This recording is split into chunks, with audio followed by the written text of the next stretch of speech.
నేడు తెలంగాణ భవన్ కు మాజీ సీఎం కేసీఆర్ రానున్నారు. అసెంబ్లీ ఎన్నికల ముందు పార్టీ కార్యాలయానికి వచ్చిన బీఆర్ఎస్ అధినేత కె చంద్రశేఖరరావు ఆ తర్వాత తెలంగాణ భవన్ కు రాలేదు. ఎర్రవల్లి వ్యవసాయ క్షేత్రంలో కాలు జారడంతో ఆయనకు తుంటి శస్త్రచికిత్స చేశారు. దాని నుంచి కోలుకున్న కేసీఆర్ ఈ నెల 2న గజ్వెల్ ఎమ్మెల్యేగా ప్రమాణ స్వీకారం చేశారు.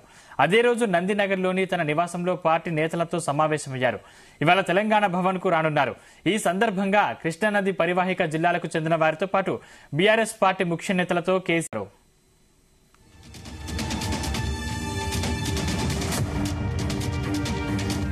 నాగార్జున సాగర్, శ్రీశైలం సహా కృష్ణానది మీద ఉన్న ప్రాజెక్టుల్ని కేంద్రానికి అప్పగించడాన్ని ఆయన తీవ్రంగా వ్యతిరేకిస్తున్నారు.